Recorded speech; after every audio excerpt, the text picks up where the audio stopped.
Let's solve this inequality. What we're going to do here is we are going to add, I'm going to say what I'm going to do, just as if it were an equation. I'm going to add 2, right?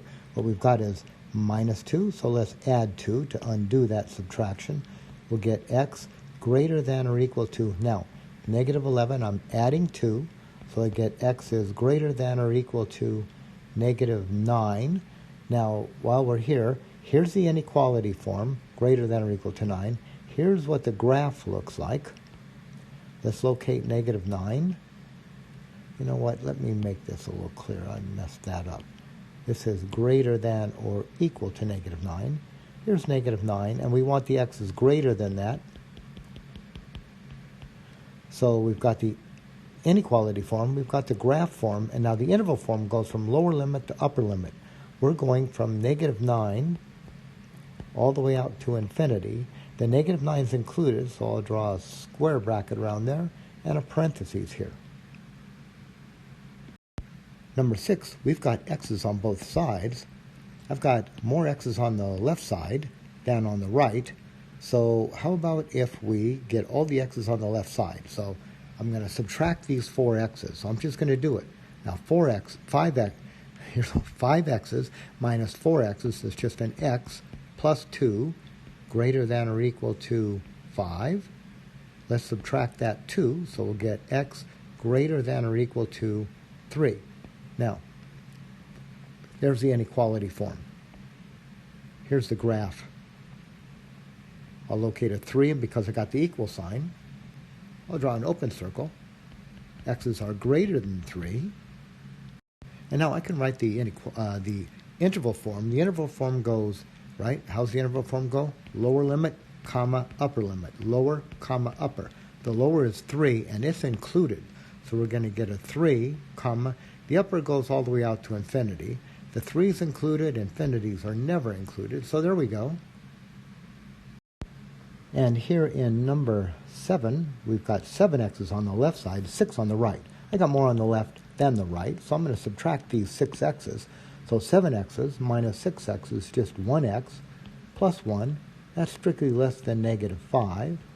And now let's subtract that 1, so we'll get x is strictly less than negative 5 minus 1, negative 6. We have it solved. There's the inequality form. Let's go ahead and graph this.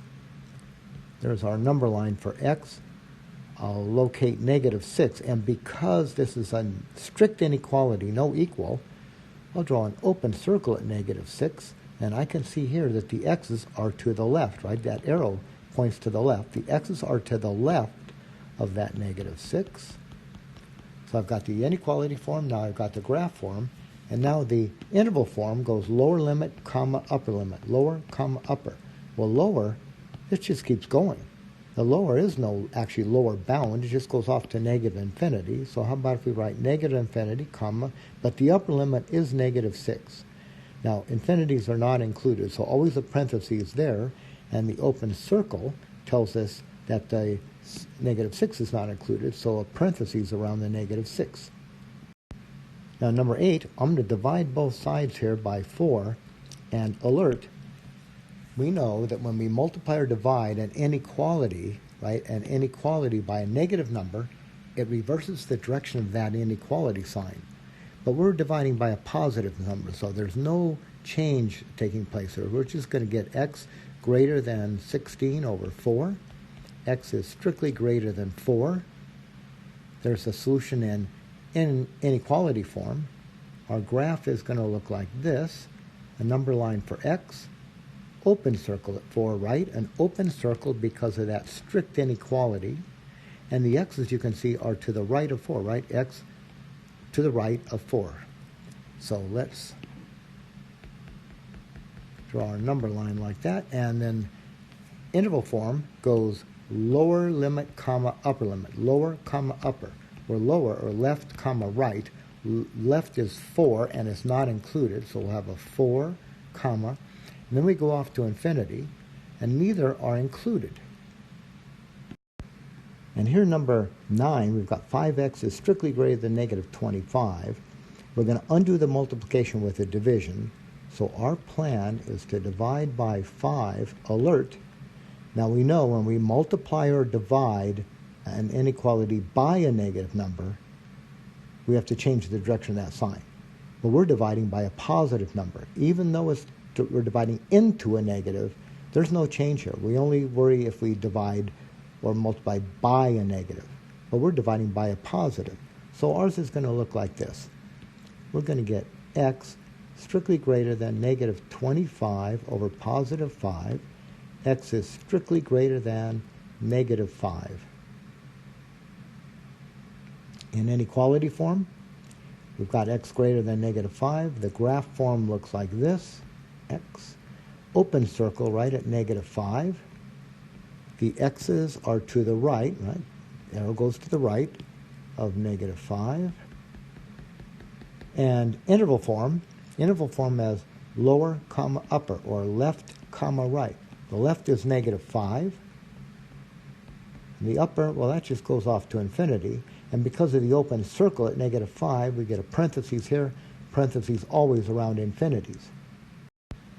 Now here in number 10, we've got a multiplication by a negative 7, right? X is being multiplied by negative 7, so we can undo that multiplication if we divide by negative 7, but alert, we're dividing by a negative number now. And we know that if we multiply or divide by a negative, it changes the direction of the inequality sign. So ours is going to look like this. Ours will look like x on the left, right? Negative 7 divided by negative 7 is just 1. But now greater than 21 divided by negative 7. So x is greater than, positive divided by negative is negative. 21 divided by 7 is 3. All right, and there's the inequality form. Here's the graph. Open circle at negative 3, right? Open circle because of the strict inequality. And you can see here that the x's are to the right. The arrow goes to the right of negative 3. And an interval form goes like this, right? Lower, comma, upper. Left, comma, right. The left is negative 3. The upper, there is no upper. It goes off to infinity. And negative 3 is not included because of that open circle, and infinities are never included.